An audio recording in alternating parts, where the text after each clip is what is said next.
Don't be alarmed. The quasi-shimmering light before you is a trans-dimensional gateway to other worlds, other voices, other thoughts, and other realities. Up feels like down, and down feels like the number 7 on a Wednesday morning. Don't worry. That quivering, blood-boiling sensation under your eyebrows is all a part of the charm. Welcome to the PCC Multiverse.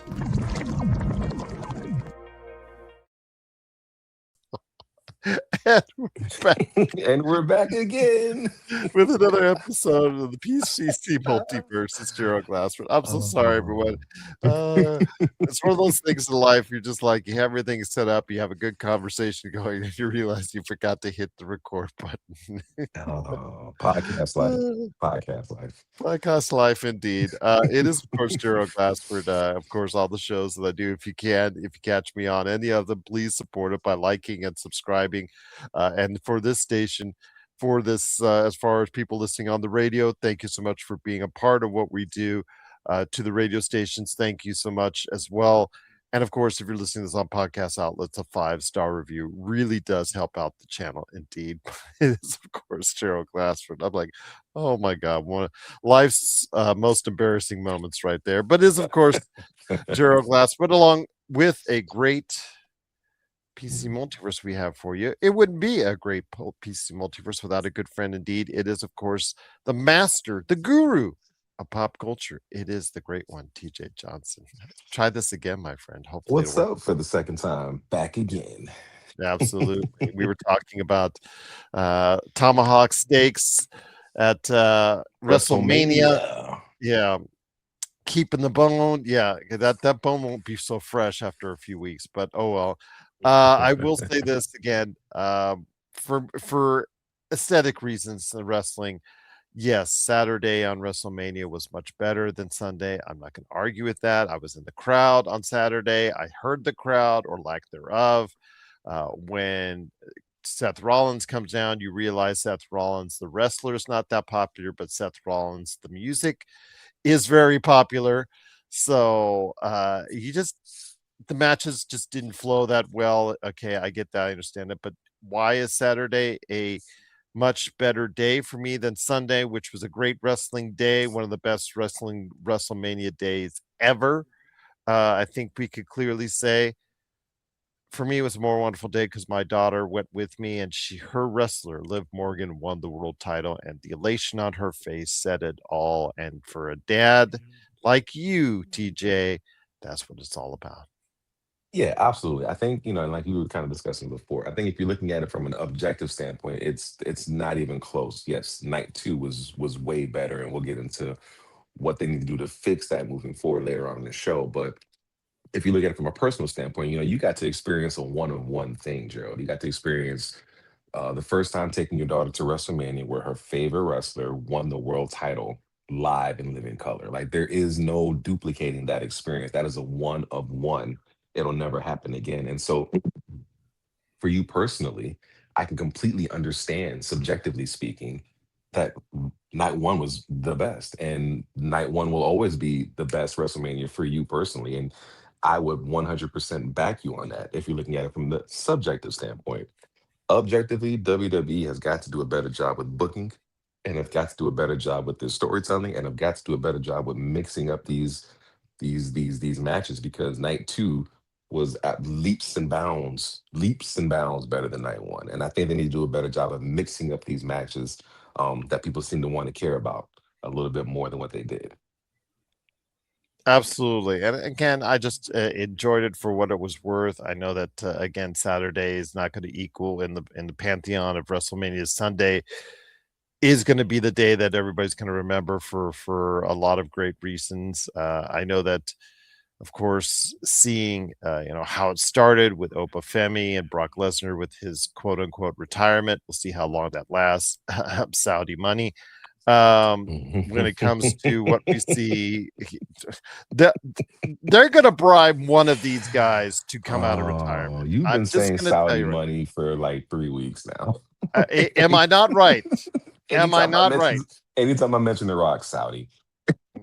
Am I not right? One of those guys that's We'll recently see. retired, We'll the see. AJ Styles, the Brock Lesnar's, the Rocks. Well, the Rock's not in retirement per se. He never put his boots in the ring or anything like that. He's just not been active. But Steve Austin, one of those guys, they're going to go ahead and bribe because they have to make it special for people to go ahead and want to come over there. Plus, it's,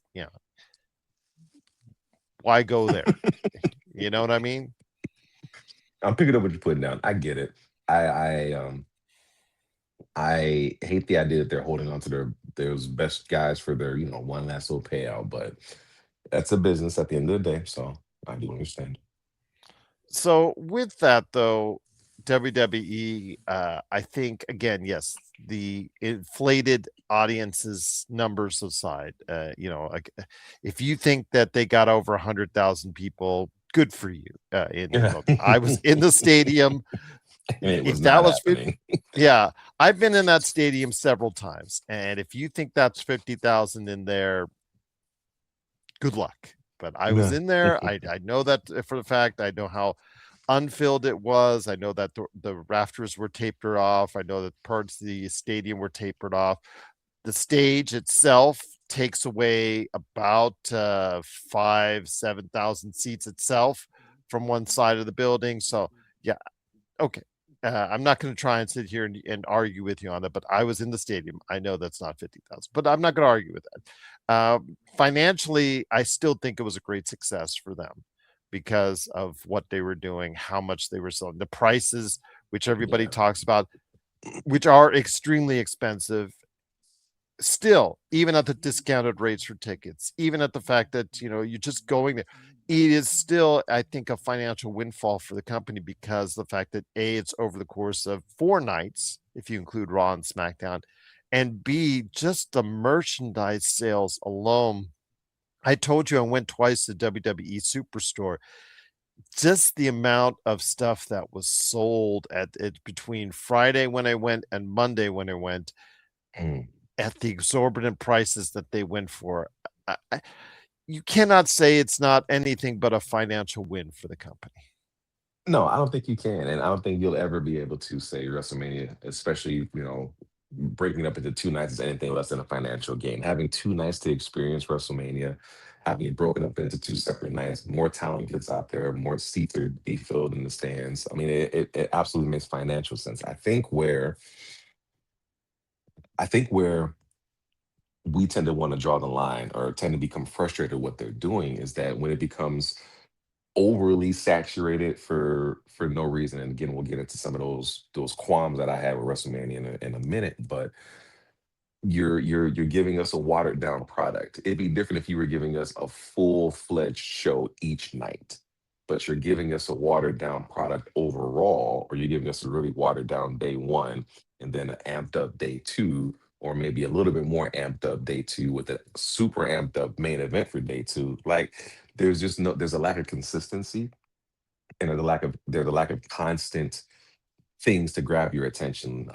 So yes, it makes financial sense, but I just wish that somebody who wasn't just thinking about the financials looked at it from a standpoint of what are we giving to the fans? What kind of experience are we giving them? What kind of overall presentation are they receiving? Because ultimately, at the end of the day, what people have to remember is that it really is about the fans that put their butts in the seats and that pay to be there. So It just seems like it's comfort food. I think I described that to you you before, did, yeah. and I'm just not liking the comfort food. I think that the fact that they have to go ahead and have for Cody, CM Punk, who you were sour on. Cody is Randy is or Roman is sorry, and his teeth are it's just You didn't talk about his teeth. you did because okay, I know Oh Jacob Fatu man. is the next battle for Roman Reigns. Who really has the werewolf teeth? Who Oh really does? man. He That's does. funny. That's Have you funny. seen them? Did you see him? Did you see? You couldn't They're help great. but see those veneers, man. You couldn't Yeah, help but see they're. them. I know that would make my stepson very jealous because he, he's a dentist, and so That right there, you show those off and say, "Hey, you can have these two for Yeah, six or seven $200,000, treats." whatever. There. But what I want to say is, it's just that it it it's their comfort food, and I think it's sometime soon they need to get off the comfort food, to especially in the summer months. They need to start freshening things up, because the summer months can be a big swoon for them as far as the interest lies, that happens after WrestleMania. Is there a direction you want them to go this summer? I think that they really need to start leaning into their their younger roster. And this is this is what I mean by that. And I'm 41. I'll be 42 this year. But I am no professional wrestler. Watching these guys go out there and put their bodies on the line the way that they have been for as many years as they've been doing it is cool, but it's also a very precarious spot. And what I mean by that is, the WWE, because we're going with this comfort food thing, which I think is a great analogy, by the way. They're going with the comfort food. That means that they don't have enough confidence in their young stars to really push them yet. Now, obviously, Oba is a bit of an exception, because of what he was just able to do with Brock Lesnar and how Brock Lesnar completely put him over, which I have never seen Brock Lesnar do with anybody else ever in the history of WWE and Brock Lesnar. Um, they have to be willing to really go all in on their young stars. And I think that this was a bit of a passing of the torch, so to speak. And I think for all the progress that they made, though, in passing the torches in the Obas and the Trick Williams and the Whoop That Trick, which I love that entrance. I love it. But with all the Obas, forever the Obas and the Stephanie Vakirs and the Trick Williams, then they go back to the Rhea Ripleys, they go back to the Cody Rhodes, which I know he's old. He's not old, but and they go back to Roman Reigns, and they keep wanting to walk backwards, and it's like we got to make a decision. We either have to go in or not, but we can't kind of put one foot in, test if it's lukewarm, and then pull our toe back out. Like, make a decision. Just I like to see them go younger. I like to see them really push their young stars. They've got some great young talent that really showed out at WrestleMania. I really, really did. So I'm excited for the future. I just wish that they would lean into that more and allow that to be their truth going forward, and not keep going back for comfort food. I too, I agree, and I just think it'd be a way to liven things up and freshen things up. But we're going to get a heavy dose of the same thing, and even more of it, and possibly even a CM Punk Cody Rhodes battle, which I don't know. If that excites you, that's fine. And this ever decision making as far as whether or not you decide to turn Cody Rhodes heel or whatnot. Again, I just want to see new faces at this point. I just want to see new faces, try new things. I don't think at this point it's about the champions that are drawing people. I think it's about the product that is drawing people at this point. I don't think that there's one singular individual driving force that's bringing in everything as far as the fans are concerned, unless you want to consider Danhausen, but that's a different story altogether. But you know, I don't think any of those stars that I just mentioned are bringing in. They're not a Hulk Hogan back in the '80s and the height of Hulkamania, where people were coming in specifically to see Hulkamania beat the villain of the month type deal. We're not talking about going in into middle attitude era where you're going to see the NWO specifically to go to be cool, to be part of something cool with the NWO. This is something, or John Cena at the height of John Cenaism during 2008, 2009, what have you.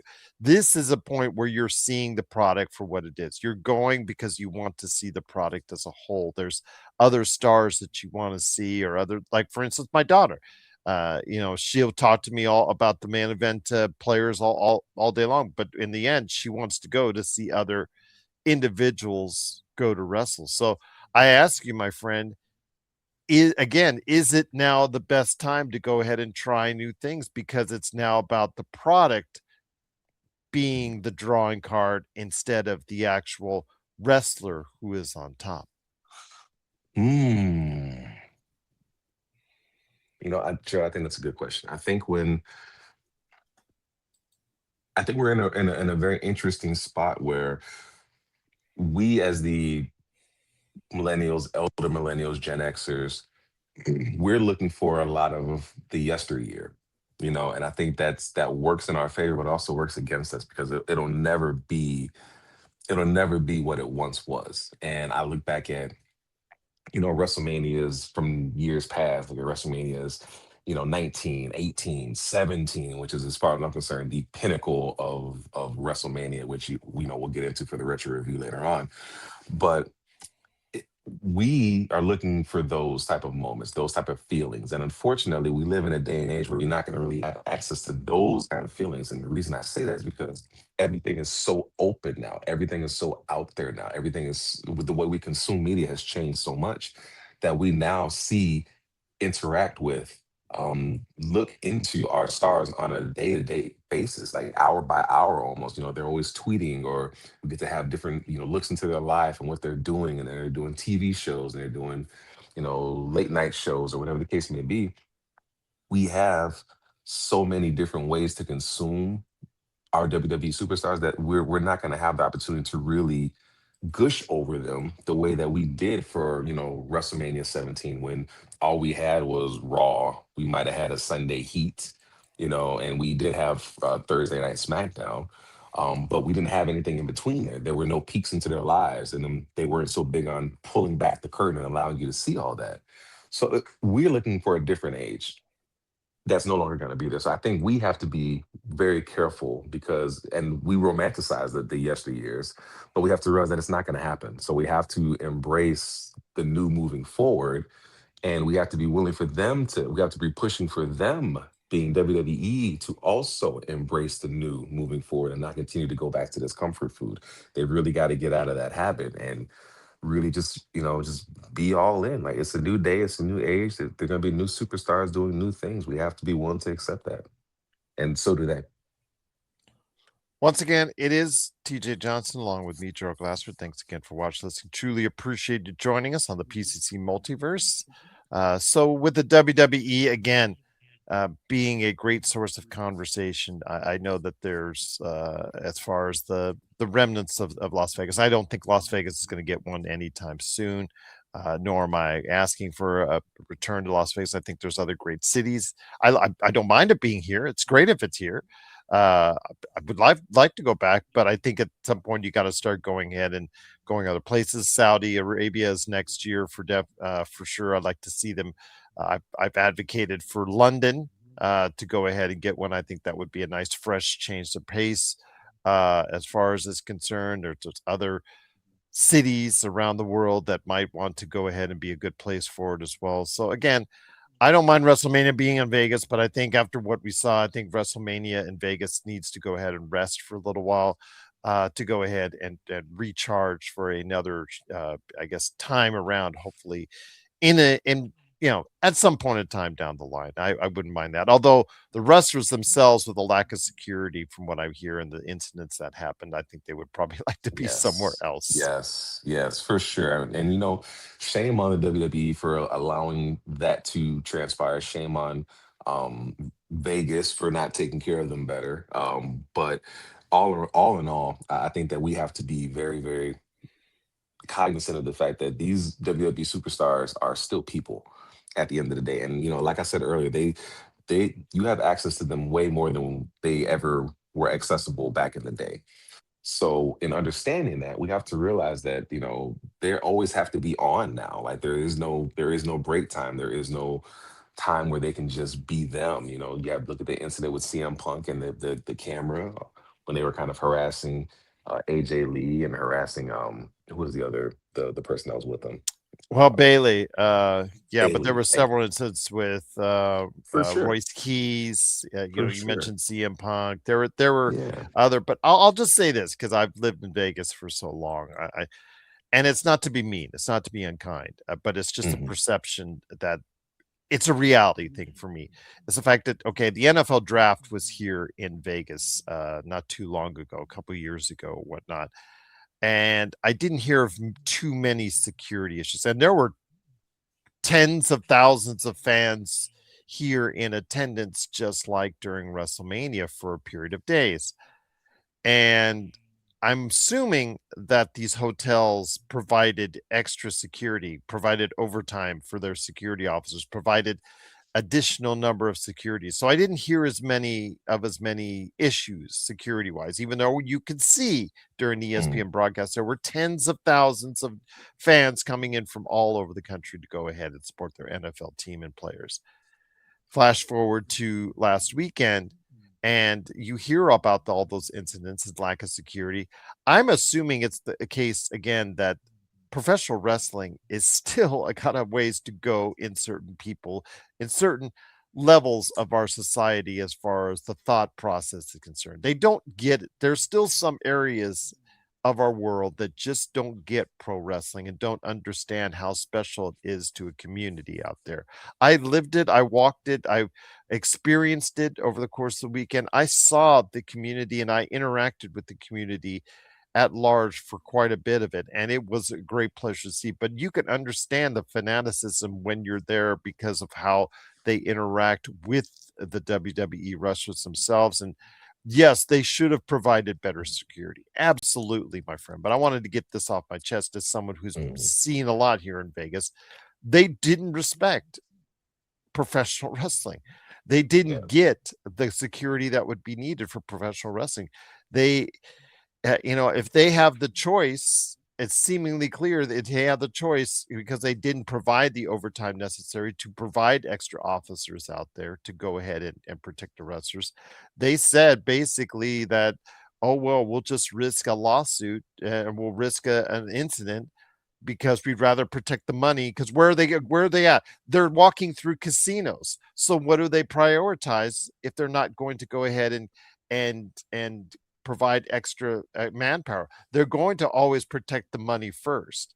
That's what Yeah. they'll always do above anything else. And it's acceptable? No, it is not acceptable. I will say that clearly right now.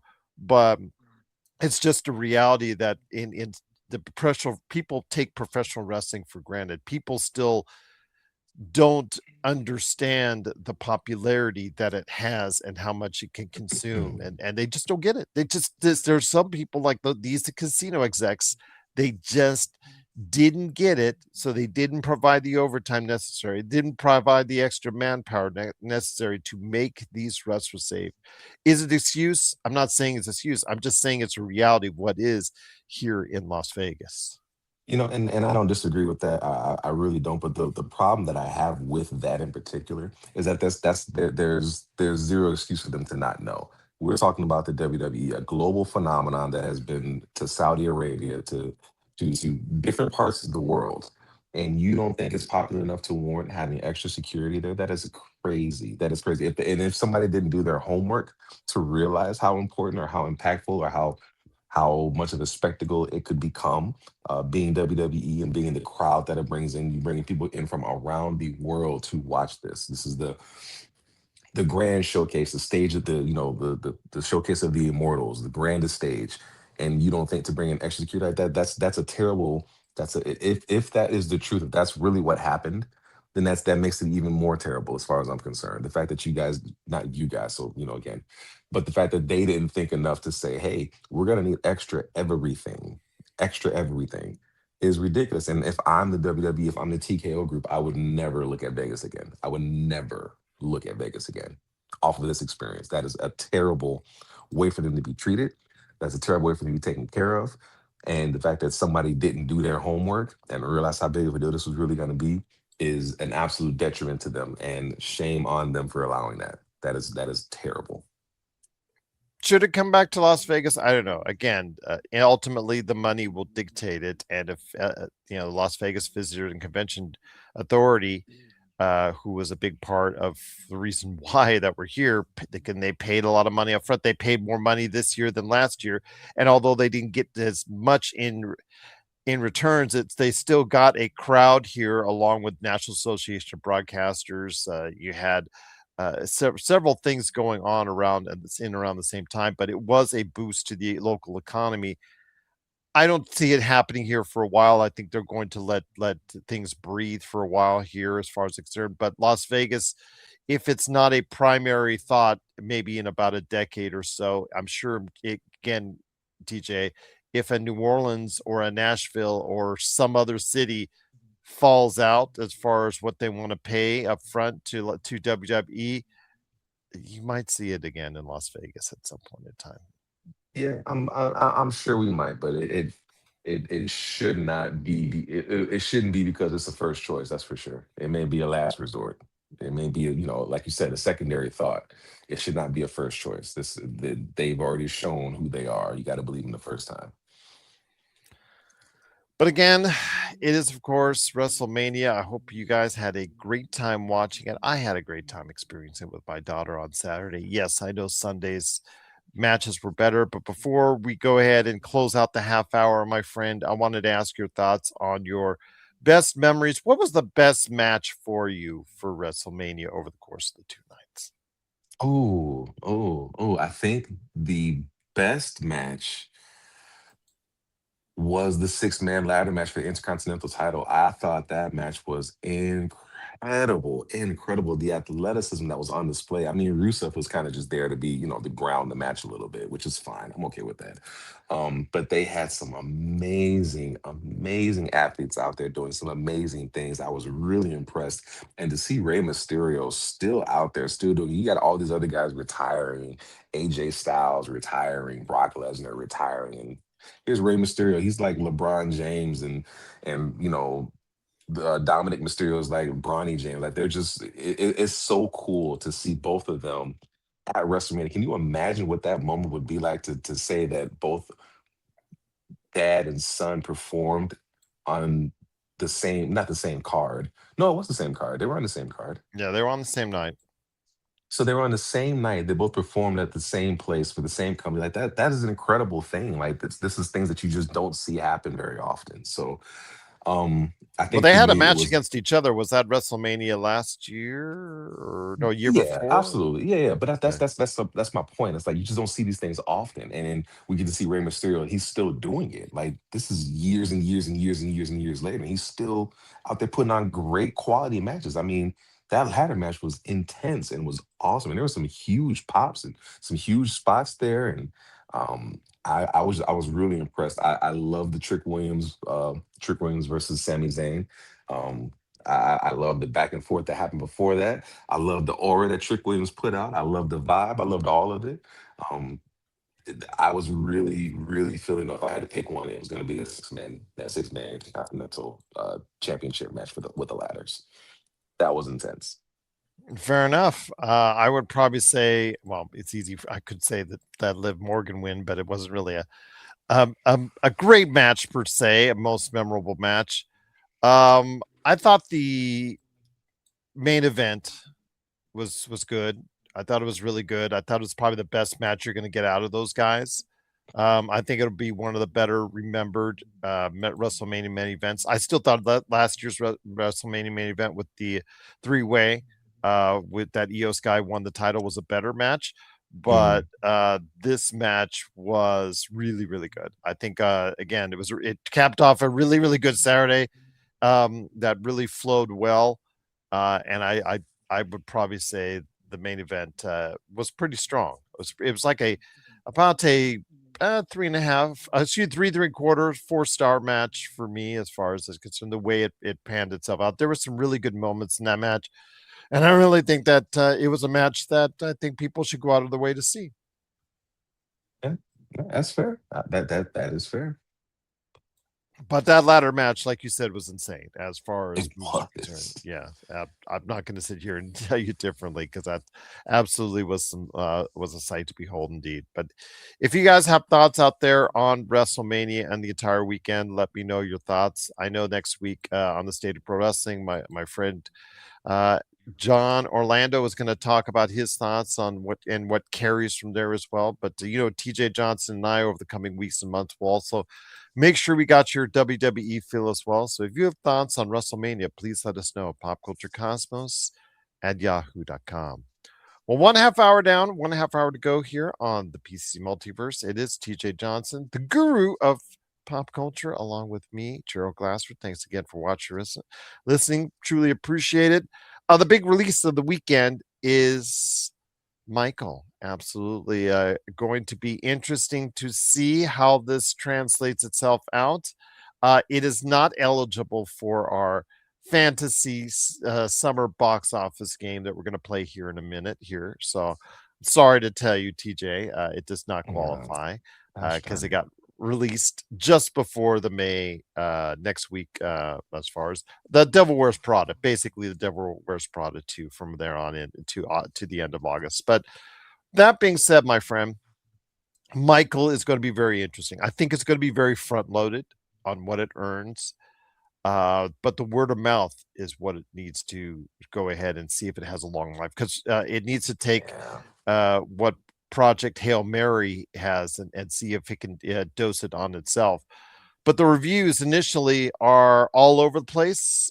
Some liking it a lot, not liking it, and the reviews on Metacritic as an overall are not very kind. It has a current 38 Metacritic, and right around that for 3.8, I believe, on Rotten Tomatoes as well. So with that, as far as the user rating is concerned, with that, my friend, as far as the Michael movie itself, I think the most stinging criticism is that it's a paint by numbers movie.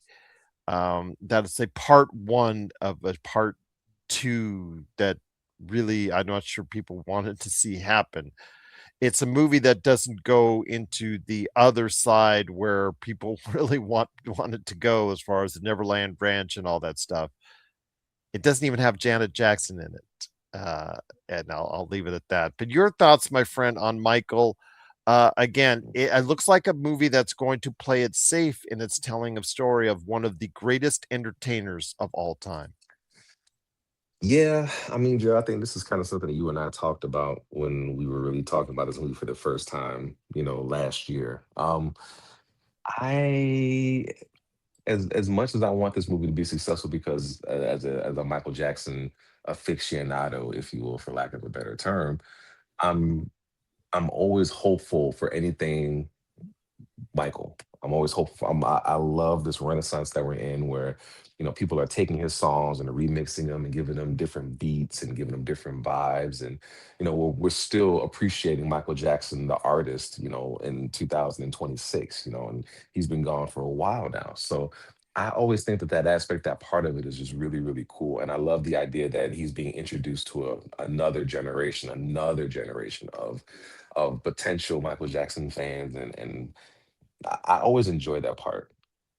But I have to.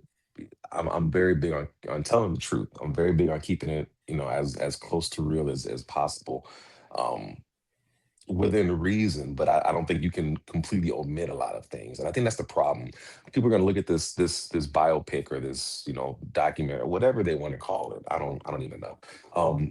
They're going to look at this and they're going to say, okay, well, this is not an accurate representation of who Michael Jackson is. And I think that's a bit of a twofold response to it, because it really depends on who you wanted Michael Jackson to be. If you just wanted to focus on the music, the career, the magic that Michael Jackson and a performance from Michael Jackson would bring, then I think that this is probably something that's going to be up your alley. But if you're looking for the real about Michael Jackson, and that's going to be very, very tough to do because of how complicated a lot of the situations that he was involved in truly are, then you're gonna come into this movie with certain expectations that are just not going to be met. And I think the real kicker is that you're not ever going to meet everybody's expectations about something like this. Michael Jackson is an icon, a global phenomenon. You will never, he was a one of one. You will never have another, right? And with that, there's always going to be a certain level of scrutiny about anything Michael Jackson related, any project Michael Jackson related, anything that has his name on it. There's going to be a certain level of scrutiny just off the rip, just off bat. So because of that, you are never going to be in a position where you're going to please everybody. And I think the director understood that. And knowing that he can't please everybody, he just kind of did a real paint by the numbers job to try to get it as much of a mass appeal as it can have, which from a studio standpoint or studio perspective, I can understand it. I just wish that we were living in a world where studios, directors, producers, all the guys, the big wigs, had enough cojones to really look for something true and stand by it, and understand that you may have some people that don't like it, and be willing to take those criticisms, be willing to take those hits, because they want to keep their the integrity of what they're doing to be what it is. So I'm hopeful that it does well. I really am. I'm not sure. I'm not sure, and I'm really, really on the fence about seeing it, because I know how much of a fan I am, and I don't want to be disappointed. I really don't. So I'd much rather almost have the ignorance to it. You're going to see it at some point. I have a feeling. I'll just Yeah, say I do too. yeah, your curiosity will. Yeah, so I have a If feeling I can you'll watch see the it. worst movie ever made, then I'm sure at some point I'll be, be watching a Michael Jackson biopic. Well, you haven't seen The Room yet. Again, I I had thought to the worst correct one was the myself. Ice Cube one. Oh, No, that's right. You well, did say, yeah. The Room. Yes, I had to Yeah. correct myself because The Room. Although we're talking bad of the bad. The Room is so hilariously bad, but it was. You can tell it was made with it. Just they had no idea what the hell they were doing, and it's funny, and it's a cult classic now, and it's still shown to this day because of all the circumstances leading up to it. War of the Worlds is just bad. It's just bad, and I don't care what you could say it was made around COVID and all that stuff. Like, yeah, that there just are no excuses for War of the Worlds. So I'll just leave it again. Your thoughts on that, as far as what is the worst movie of the 2000s? We'd love to hear that from you guys below. But getting back to Michael, which is not one of the worst movies, although it's not reviewed very highly, which is sad because Antoine Fuqua is one of the best directors, I believe, of the 2000s. I mean, how do you make Training Day, and not be a good director? You know what I'm saying? As far as Right. he is a very. I just think he had an uphill battle. It's like one of those things. Yeah. Do you want to go ahead and direct a Michael Jackson biopic? Oh, sweet. Yeah.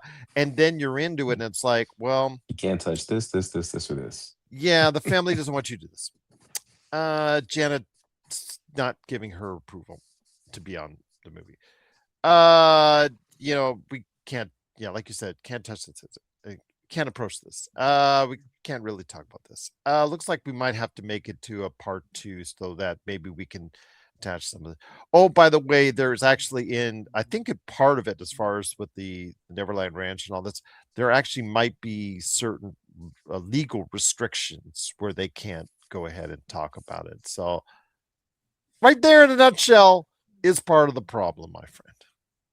Yeah, it really is, and especially, and you hate to say it, but because it was such a huge part of the overall legacy that is Michael Jackson, it's a glaring omission, and it's one that's really like, okay, well, there's all this wonderful stuff with Michael, wonderful stuff, and then there's all this other stuff that happened, that is just real. This really transpired, all these events and all these different occurrences and these courtroom things. These are all real things that happened, and so it's very difficult to have revisionist history about stuff like this when a lot of people that remember it are still here. Like, it'd be different if we weren't here and this is 30, 40, 50 years from now, and Michael's been dead over a century, and everybody that knows Michael's been gone. Like, now it's different. That's different. Okay, the revisionist history might be a little easier to pull off then. It's too soon now. We're still here. So we know the truth. And we see this as a cookie cutter, paint by the numbers, broad, very, very, very, very broad strokes. And it's not, that's not where we don't want that. We want the real. We want the nitty gritty, and some of the dirty. And that's how our generation likes it. So it's gonna be tough. Going to be tough indeed. I do think the movie is going to have a big successful first weekend. Whether or not it has continual good weekends is going to be wait to see, because the fact also as well, we got a stacked summer, which you and I will talk about here in a second. But if you have thoughts out there, I think it's also internationally going to make quite a bit of money. I think most of it's going to be off the international feed. I really think it's going to translate well to an I would agree with international that. audience. Yeah. Yeah. Yeah. I think it might because the reviews and word of mouth possibly might decline faster in the domestic part of it, but I think it's going to make some money worldwide. Yep, I would agree with that. So what are your thoughts out there on Michael, the biopic on Michael Jackson? Are you going to go ahead and check it out? Let us know your thoughts. And if you get a chance to see it, please let us know your thoughts on the movie itself. popculturecosmos@yahoo.com or the comments below as you see this. But before we head on out, hopefully we can sneak in your retro review as well. But I need to get into the mind of TJ Johnson once again, because a little bit of a fantasy thing where we're going to do as far as it's concerned, because we're going to go back and see if we can predict the 10 biggest movies of the summer. So it's now back to the fantasy league, because we still have our stuff going on as far as overall for the year and movies and video games, as far as critically and also box office wise and all that. So that's all well and good, my friend. But it's summertime, my friend. It's almost the time. With the Devil Wears Prada 2 coming out, it is now the summer box office is upon us. And with that, till the end of August, I want to know your thoughts on your top 10 movies of the summer. We're going to go ahead and start this game as far as it's concerned. We're going to say, and the thing is, the winner will have the most correct movies in the most correct slots. I'm going to make this simple. I know that Dan Murrell had his own formula, and I guess I'm stealing this from him, and shout out to Dan Murrell, movie critic. He really does a great job in what he does as far as box office numbers as well. I'm just going to say this. I'm going to make it simple. 1 point for having a movie on this list that's on, if it's a top 10 movie and it is a top 10 movie, and 2 points if it's in the right slot. How about that? We'll make it easy. He had like some whole formula and all that, but I just want to make it simple. Just 1 point if it's actually on the list, and 2 points if actually, like, let's say you make a movie number one and it is the overall number one.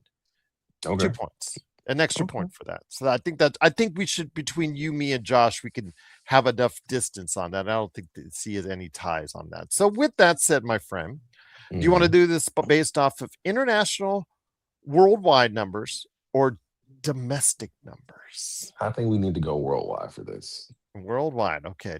All right. Okay.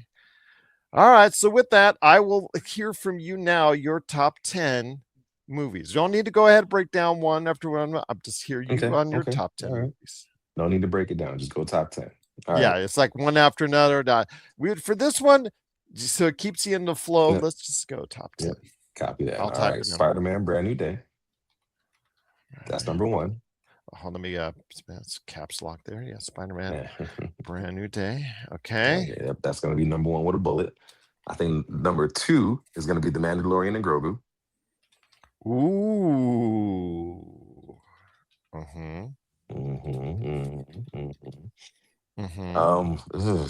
think number 3 is going to be Toy Story. Toy Story 5 is going to be in the top 5 at least. So Toy Story 5. I think you're going to have Moana, because it's Disney, and the Odyssey. I really want the Odyssey to be in top 5. So, but I'm gonna have to say 6 for the Odyssey.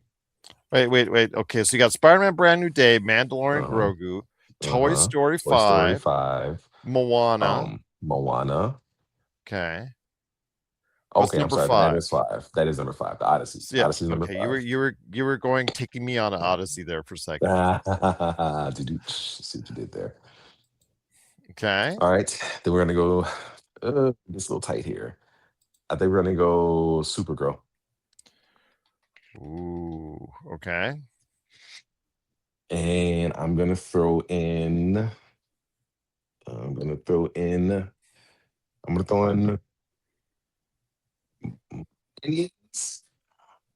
Minions and Monsters. I'm throwing Minions and Monsters. Okay. And then I think I'm gonna end it with Devil Wears Prada. Go ahead. Oh, Devil Wears Prada. Okay, I was gonna say end it. I'm like, you're number 8 now. Devil Wears Prada. My last couple. Devil Wears Prada 2. That's number 8. Day. Disclosure Day. Okay. Yep. And then Mortal Kombat 2. Ooh, I like that. That's good. That's a pretty decent list you got there. Yeah, All yeah. right. All right. So with that, let me go ahead and just start on that. Okay. So you have got Spider-Man Brand New Day, Mandalorian and Grogu, Toy Story 5, Moana, The Odyssey, Supergirl, Minions and Monsters, Devil Wears Prada 2, Disclosure Day, and Mortal Kombat 2. Very interesting indeed. And again, no complicated things. 1 point if you've got it on if it's on your list, and 2 points if it matches. So let's say Spider-Man Brand New Day ends up being the number one movie worldwide for the summer months, and the summer months will be when do we finish this off? When's the cutoff date? We said, Beck told you on our last fantasy with box office for the year, it's February 1. So what is the cutoff date for this? I would probably say August. Well, no. I think. What's the cutoff date? Well, the movies is August, but what is the cutoff date? Oh, Want to say end of September? Sure. Let's say end of September. End of September, because that gives the movies in August a chance to, like, let's say there's another Weapons for say. Yes. Good call. There you go. All right. So the end of September for that. So my first pick, I'm going to go safely with you, Spider-Man Brand New Day. So I can go that too as well. Okay. All right. Let's. I don't want to do it. The last movie did amazing. It seems to have staying power that maybe the Marvel movies may not have at times. So I'm going to say Spider-Man Brand New Day is probably the one that I'm going to say is probably the safest bet to be either or somewhere in the top 3. Number 2. That is a good thing right here. All right. I'm going to probably say Toy Story 5. Toy Story 5. I'm going to probably say Toy Story 5. I'm banking on Disney, banking on my friends at Pixar. Going to go ahead with Toy Story 5. Number 3. I'm going to move up one of yours, and I'm going to put Minions and Monsters on there. So Minions and Monsters on there. I'm going to say they're going to throw some bananas at people enough to go ahead and be a top 3 movie out there. Number 4. I'm going to go with The Odyssey. I'm going to think that IMAX money is going to really kick some butt. And that Odyssey is going to be something where, it's going to make some money, my friend. So I'm going to pick The Odyssey for number 4. I think that IMAX, we will see the true test IMAX. We will see how ticked off Disney gets for, not having the ability to be an IMAX, in Dune 3 shutting it out. So The Odyssey makes money on that. This is where, actually, you know what? I'm going to actually move up Moana. I'm going to move Moana into my number 4. I'm going to move Moana ahead of The Odyssey. And I'm going to say that right there, The Odyssey as well. So I've got Spider-Man Brand New Day, Toy Story 5, Minions and Monsters, Moana, and The Odyssey. I really think of any of these movies, Moana is the wild card in all this, because if people really poo-poo on it based off what they saw, from the animated features, it could hurt. But if they really dig it, man, it could end up beating Spider-Man Brand New Day. I'm going to call it right here. Wow. So, yeah. Okay. All right. I think it's the wild card position. Cotton. I'm going to make it number 3. I'm going to make it number 3 with that Minions and Minions Monsters. I'm now Monsters. I'm going to say that. I might even regret later on say I should have made it number 2. But after that, interesting indeed. I'm going to say at number 6 is Mandalorian and Grogu. I am not sure how this movie will perform. It is coming on Memorial Day weekend, which is traditionally a pretty good weekend, a really good weekend for movies. But is there still enough magic in Mandalorian Grogu? I think there's enough cuteness for baby Grogu. I think it could get by on a nice, really big weekend. But will it have the legs as it goes into June? That's going to be something we'll have to wait and see on that. Number seven. I'm gonna probably say, that's an interesting thing right there. With a number 7, I am probably gonna go with Devil Wears Prada 2. I'm gonna see if it, since Marvel left, for the most part, although I know they had last year, but they have not been in that first week of May slot every single year like they were for years. It's been touch and go. There was the Fall Guy with Ryan Gosling that didn't do so well, but I think there is an interest for this. I think it can get some legs. Devil Wears Prada 2, I'm going to put at number 7 on my list. Number 8, I'm going to go Disclosure Day. I'm going to go Disclosure Day on that.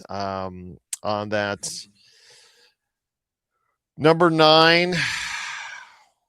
Do I do this ahead of more? Because I think my 10 is almost your 10, 100%. I think unless Backrooms gets that, really big weapons like push, or Masters of the Universe comes in there and it exceeds our expectations, I don't think anybody's pushing the top 10 here.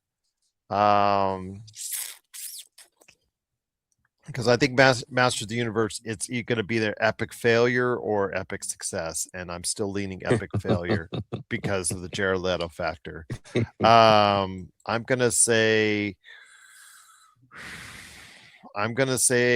Supergirl is my number 9. And then I'm also gonna say Mortal Kombat 2 is right there, which is strange because we will have no August movies on our list between you and I. Yeah. So yeah, that's the thing. That's the thing that's concerning because that leaves it open. There's always one surprise hit in August that we see. So any last thoughts, any recollection, thing you want to go ahead and tweak before we? Nope. I feel good. I'm confident in this one, G. I'm confident. All right. Okay.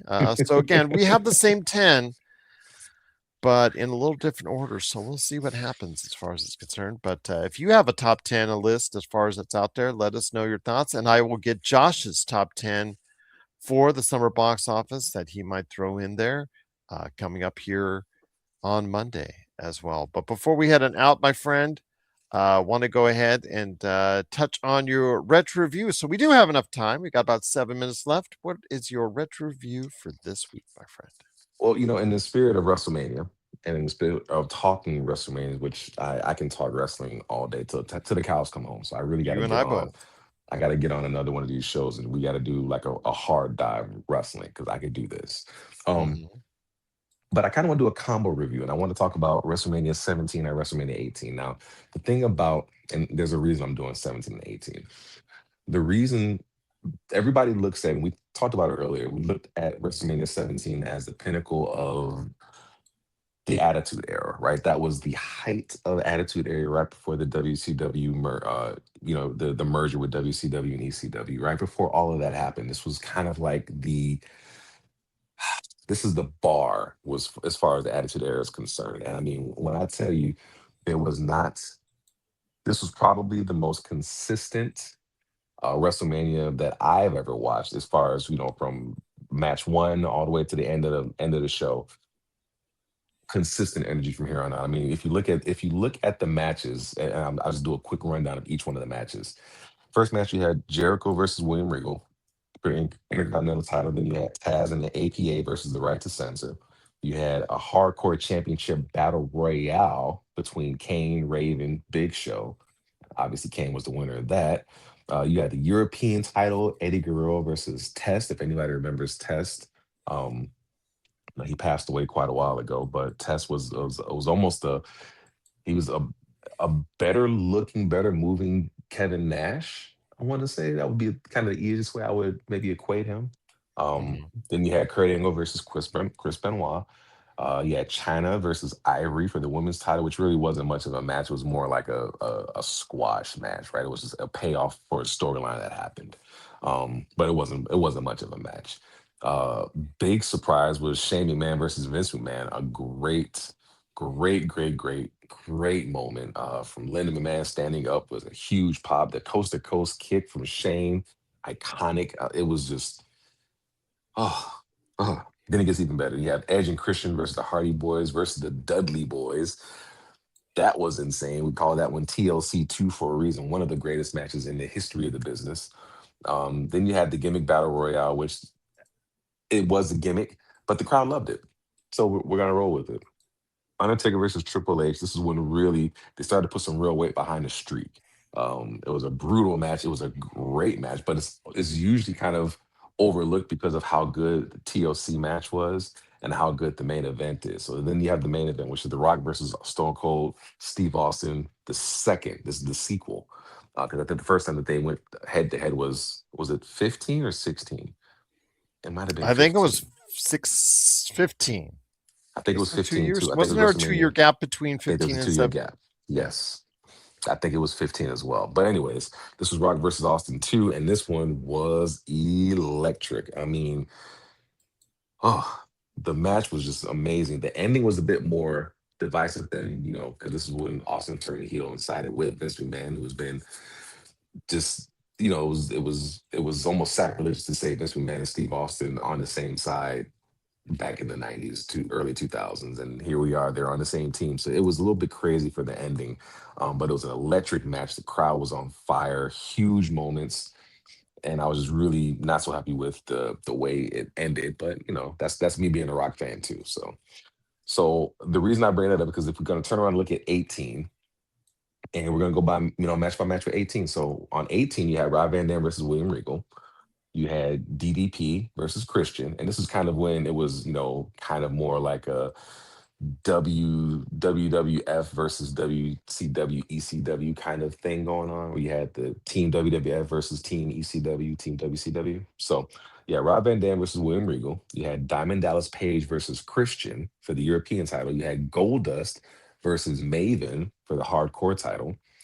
Kurt Angle versus Kane, because remember Kurt Angle kind of defected. You had Undertaker versus Ric Flair. You had Edge versus Booker T. You had Steve Austin versus Scott Hall, which is surprising. It was just a drag of a match, to be honest with you. It was really surprising how bad that match was. Then you had a tag team match that had Bubba Ray, you had the Dudleys, you had Billy Gunn, you had Chuck Palumbo.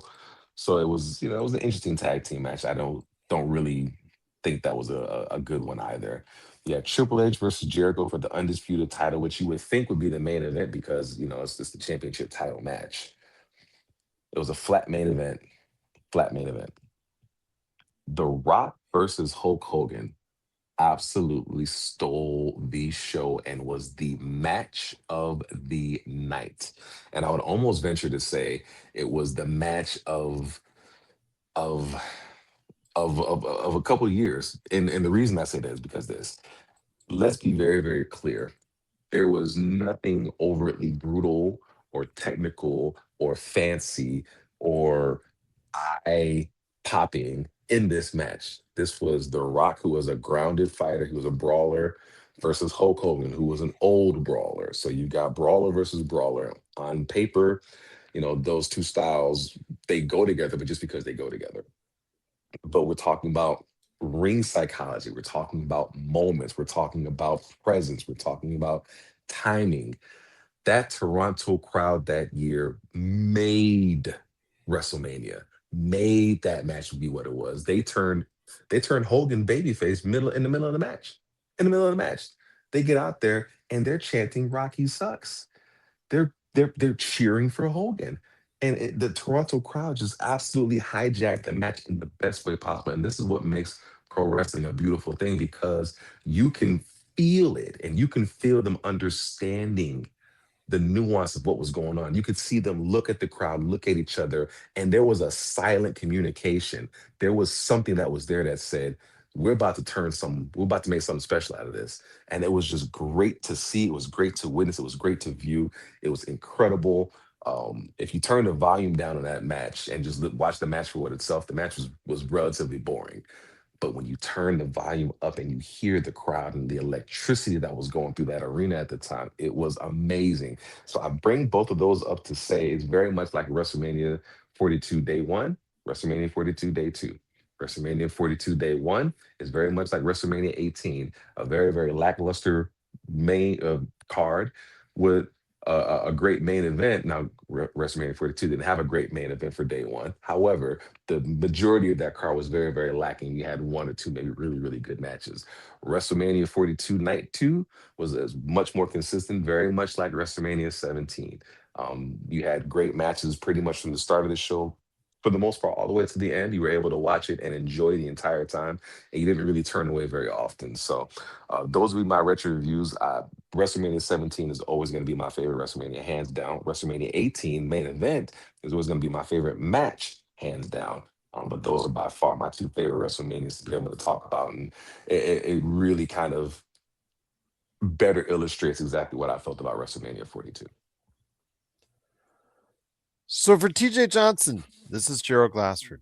It's another beautiful day in paradise right here in the PCC Multiverse. We thank you for listening. And here's hoping you have yourself a great day. Don't be alarmed. The quasi-shimmering light before you is a trans-dimensional gateway to other worlds, other voices, other thoughts, and other realities. Up feels like down, and down feels like the number 7 on a Wednesday morning.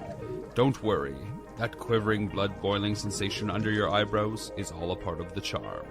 Welcome to the PCC Multiverse.